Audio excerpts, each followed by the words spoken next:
Sudatta knelt before the Buddha, his brows tightly furrowed, his eyes filled with confusion and bewilderment.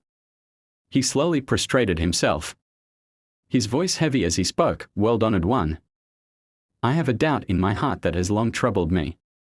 In recent years, I have seen many good people who spent their lives doing good deeds and helping others. Yet they often faced unfortunate fates and died young. Meanwhile, those who were heartless and oppressed the common people lived long, prosperous lives. Why is this? Is there truly no just karmic retribution in time?" At that moment, within the Bamboo Grove Monastery, the surrounding bhikkhus and lay devotees turned their heads, clearly troubled by the same question. Sudatta prostrated deeply again, his voice trembling slightly. "Well-honored one, I have always believed in the law of cause and effect, believing that good begets good and evil begets evil. But the reality before my eyes has left me lost. I dare not speculate on the ways of heaven. But if karma operates in this manner, how can people maintain their faith? If doing good doesn't necessarily bring blessings, and doing evil doesn't necessarily bring misfortune, then what is the meaning of distinguishing between good and evil?" The Buddha looked at Sudatta, gently nodded, his voice gentle and profound. "Excellent, excellent. Your question is also a perplexity in many hearts. The retribution of good and evil is not as simple as people imagine. Its operation has a deeper principle.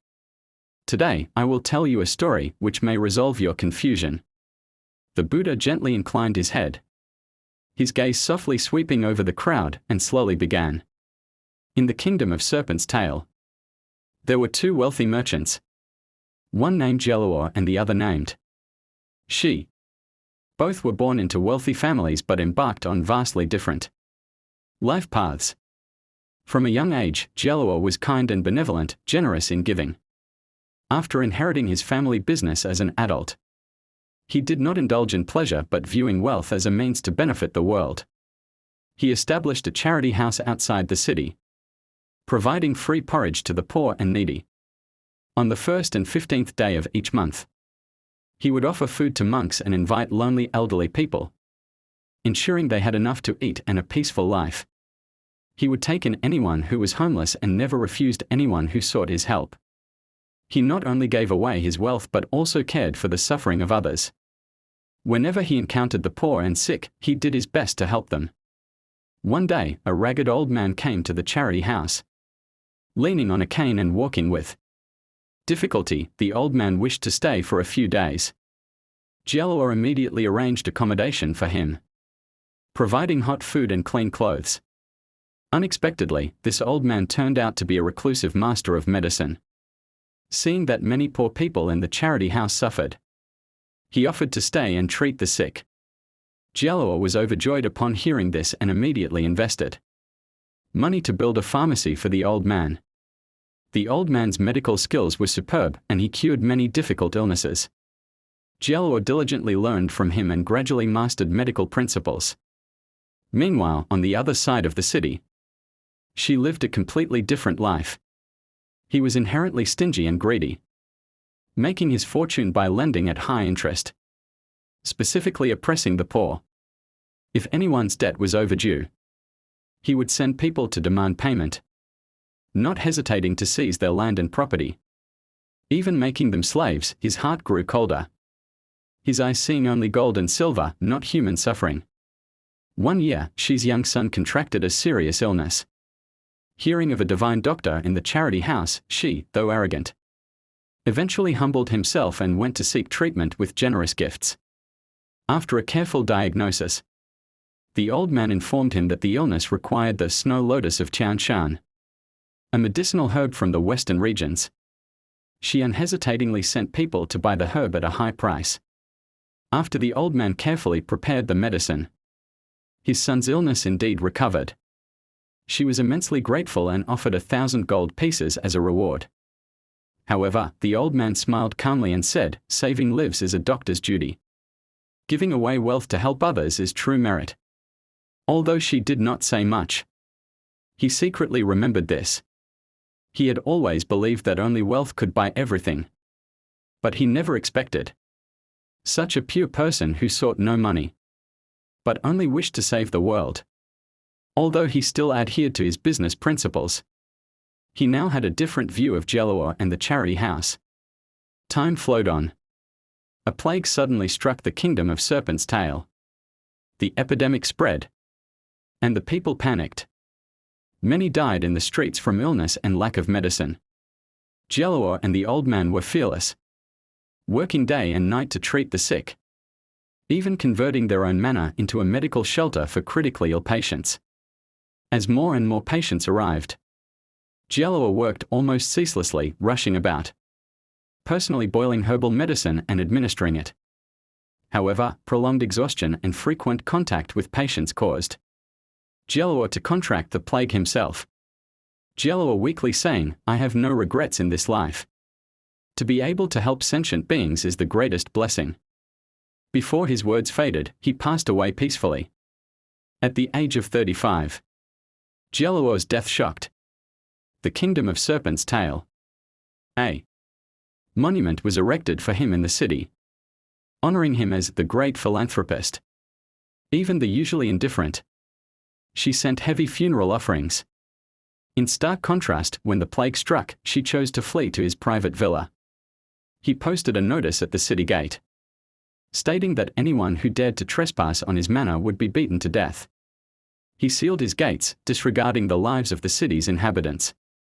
He returned to the city after the plague subsided. Surprisingly, she not only escaped the plague, but also prospered, because his business was unaffected during his refuge. His wealth continued to grow, and he lived to be 90 years old, enjoying riches and prosperity, with many children and grandchildren. After his death, he received a grand funeral. The Buddha paused, his gaze gently resting on Sudatta, and softly asked, "Sudatta, have you ever wondered why Jelawar and she's fates were so different?" After hearing the Buddha's narrative, Sudatta felt unsettled. He frowned, his voice anxious. "World-honored one, your story showed me Jelawar's good deeds and compassion, and also she's coldness and selfishness. But this is what puzzles me. Jelawar gave away his fortune, helped the common people, and worked tirelessly, yet he died young. She, on the other hand, was cruel and heartless, valuing money above all else. Yet he not only remained unharmed but lived to a ripe old age, with many children and grandchildren, and his family business flourished. Why is this?" He took a deep breath and continued, "From a young age, I have believed that good begets good, and evil begets evil. But what I see now seems to contradict this. Jelawar did good deeds and accumulated merit. He should have lived a long life and received blessings in this world. Yet he died at 35. Is this the retribution for doing good? Conversely, she plotted to exploit the people. He should have suffered retribution. Yet he lived long and enjoyed immense wealth and honor. Is this the retribution for doing evil?" For a moment, the entire Bamboo Grove monastery fell silent. They awaited the Buddha's answer, hoping for a solution to this age-old riddle. The Buddha looked at Sudatta calmly, his gaze profound and compassionate. He slowly opened his mouth, his voice peaceful and firm. "Sudatta, what you see is indeed a common question among people. How can karmic retribution be judged by the outcome of a single lifetime? Today, I will reveal to you the deeper layers of karma, so that you may understand why the world appears unjust is in fact orderly." The Buddha's gaze was gentle as he began, "Sudatta, people are often confused by karma because they only see the immediate result, fail to perceive the deeper cause. Karmic retribution is not limited to this one lifetime. It flows like a river through 3 existences, past, present, future." Sudatta, puzzled, asked, "World-honored one, what is the meaning of karma across 3 existences?" Karma across 3 existences means that the causes sown in the past life lead to the results in this life. The actions performed in this life determine the retribution in the future. Jelawar, she, whom you have seen, are the best examples. Jelawar in this life performed good deeds, accumulated merit, selflessly saved lives with a compassionate heart. He should have enjoyed a long life, profound blessings. However, why did he die young? This is because the evil causes he sowed in his past life had not been repaid. In a previous life, Jelua was a dishonest merchant. To gain exorbitant profits, he cheated people by giving short measures, sold adulterated grain to famine victims, leading to people falling ill, losing their homes, dying. In this life, although he repented, performed good deeds, the evil fruits of his past life matured had to be repaid. His early death was the retribution for his past life's karma. However, the good deeds he accumulated in this life were not in vain. These merits will become blessings for his next life, allowing him to be reborn in a good realm, enjoy a more perfect life. Sudatta listened intently, couldn't help but ask, then what about she? What was his cause-effect? Why did he do so much evil, live a long wealthy life? The Buddha sighed. In his previous life, she was a practitioner. He respected monastics, upheld precepts, cultivated goodness, vowed to benefit all beings, accumulating merits. Therefore, in this life, he enjoyed wealth, longevity. However, in this life, he committed evil deeds, being ruthless, cruel, thereby sowing evil causes. Although his past life's blessings have not been exhausted, allowing him to enjoy prosperity when he comes to his next life. Once all these good fruits are consumed, the evil fruits mature. He will fall into the evil realms, suffer endlessly. Karma is like a revolving wheel, constantly turning, never deviating even a hair's breadth. All good evil retribution in the world is not without fairness. It just has not arrived. Sudatta understood, lowered his head, murmured, so karma is not just about a single moment, but spans across lifetimes. The fruits we see in this life are all results of causes sown in the past. Actions we perform now determine future fruits. The Buddha nodded, his voice firm. Exactly so. We should not feel injustice when seeing evil people enjoying themselves, nor resentment when good people suffer. When karma hasn't ripened, it doesn't manifest. But one day, it will, without deviation. Well-honored one, I understand. Retribution of good and evil is never chaotic. It simply hasn't manifested. Blessings and misfortunes we experience don't come from nowhere. They are determined by causes sown in previous lives. Our actions now shape future retribution. The Buddha smiled with satisfaction, his gaze compassionate as he looked at Sudatta and those present. He said, precisely so. The cycle of karma, though unseen, never ends. To change your destiny, begin with yourselves. Good deeds now bring light to your future, while evil deeds become shackles. If you indulge in evil thoughts because you don't see immediate retribution, it's like planting poisonous seeds in the dark. When they sprout, they'll bear bitter fruits that consume you. Conversely, upholding good deeds in darkness plants seeds of light. One day, they'll break through, bearing sweet fruits of blessing. Sudatta nodded, his eyes shining with resolve. He whispered, it seems practitioners should cultivate themselves and do good deeds without seeking reward, wishing only that sentient beings attain blessings. The Buddha nodded, his voice profound.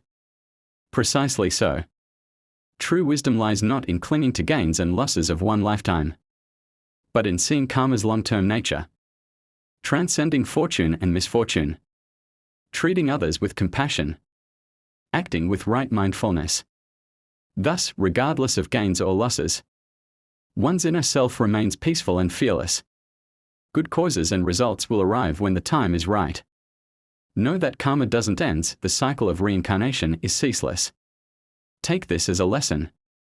Revere karma, cease evil, cultivate goodness.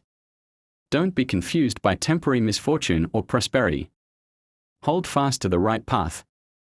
Perform good deeds, attain liberation, transcending the sea of suffering in samsara.